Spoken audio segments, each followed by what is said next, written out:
Ladies and gentlemen, Violent Games here. Today we're going to be doing something a little bit different on the channel. We're going to be discussing the ethics behind the decision of removing the Outsider from power.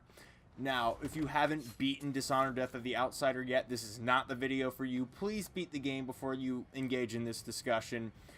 So, the premise of this video is I'm going to be going into what exactly the Outsider does, how it affects the world, and then I'm going to discuss the morality of removing him from power, and also kind of the morality of whether or not you should kill this character.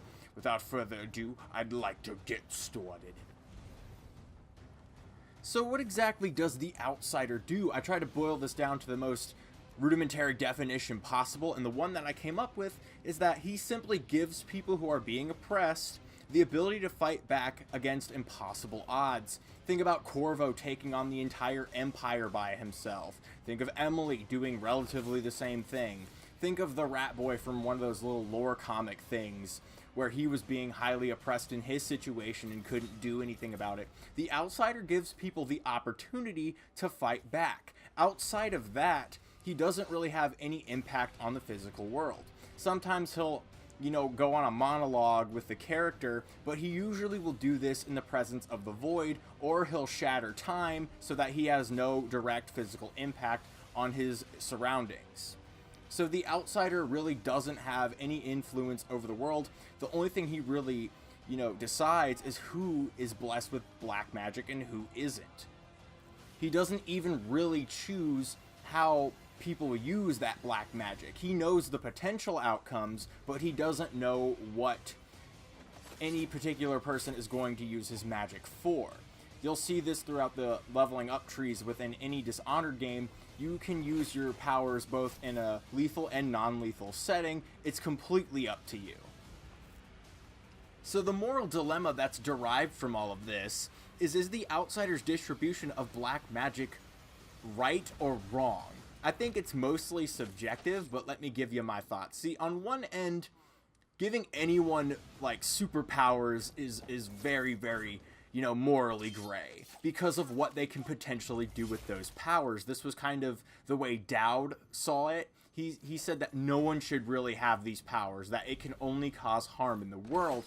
However, I kind of disagree with this mentality because I think the Outsider actually gives people a choice, whereas they wouldn't have had one.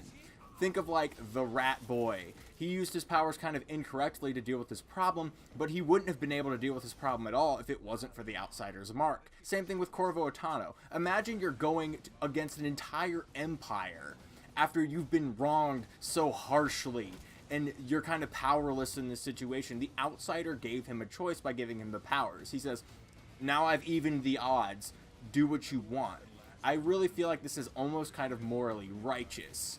So that's just kind of how I feel about the matter.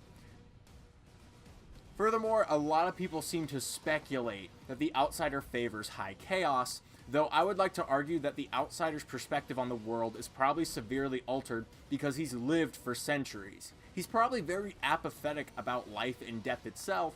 He's seen generation of people just die and go away and do the right thing and do the wrong thing. After a while, he probably, loses his kind of touch with the rest of the world. Like, if you've existed for generations past your time, who knows what that would do to your psyche? So I don't really blame the Outsider for taking the position that he has taken, which, in all honesty, is just an outsider. He can only view things from an outsider's perspective. He can't directly influence anything. So he just kind of has to sit back and watch regardless of what people choose. He gives people the power to fight back, but he doesn't ultimately hold himself accountable for what people do. So rather than moan about it for the rest of, forever, he just sits back and watches. And I don't really blame him from having that mentality. Though he did see a way out and actually aided Billy Lurk in making the decision, not knowing what she would choose. He knew full well that Billy probably could have easily just as much killed him as spared his life. So he really took a gamble on that one as well. I think the Outsider ultimately gives everyone a choice, and that's why I don't think he's necessarily a bad person.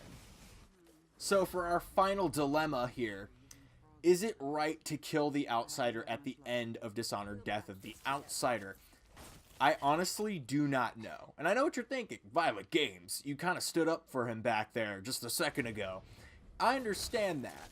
But let's put things into like a big picture perspective here. We just let the outsider walk into the physical world for the first time. He doesn't really have a connection to the void anymore, and he doesn't seem to possess any supernatural powers, but the outsider possesses one thing that is incredibly powerful in the real world: knowledge. And an infinite amount of knowledge.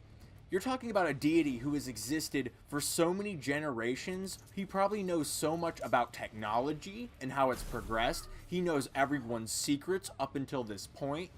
He knows everyone's intentions up until this point. And he also has probably more arcane knowledge than the Eyeless, Dowd, Corvo, and Emily combined. He's the most dangerous man to exist on the Earth in quite a long time. If they even call it the Earth in this universe. I don't know what they call the planet. Look, I'm throwing stuff out here. But honestly, releasing the outsider into the world is an unforeseen consequence. No one really knows what his true intentions are. He seemed like a decent person when you let him go. He seemed very grateful. But who's to say he's not going to take revenge on someone who wronged him, or a family that wronged him?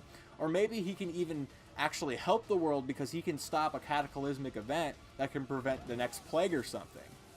I think it would be a very compelling angle for Arcane to use the outsider as the next protagonist for the game, and it'd be very interesting to see how he responds to the world as it unfolds in front of him, and how he's kind of helped people make their own decisions throughout the world. So like the outsider stepping into the real world for the first time, no longer being an outsider, you know, that's like a symbolic death of the outsider right there. So I think that would be a very cool angle to play. I'm not sure Arcane's going to do it, but I feel like it would be a wasted opportunity if they didn't. Because who's more capable of having access to the void than the man that's governed it for generations and generations, and literally has a name that can't be spoken in any tongue other than ethereal language? Like, I'm just saying, guys, the outsider's a dangerous man, and we just let him into the world, and no one can really foresee the consequences of that action. But you kind of returned the favor that he gave people for generations. You gave the outsider a choice, and that is like almost poetic in nature. You gave the outsider a choice to live in the physical plane as he sees fit, whether he's going to do harm or not. And I think that's what makes the ending of this game a lot more compelling than I think a lot of people realized. Anyways, guys, let me know what your thoughts are. This is Violent Games signing off. I am going to have more Dishonored content in the future. I have a new idea for a video, and I think you're going to love it. I'm not going to spoil it here. I might talk about it on Instagram or something. I don't know. Just follow me on Instagram. I'm gonna put a link in the description, and hopefully not fuck up the link this time. Thanks, Nukem, for pointing that out to me. You're a champion. Violent Games signing off.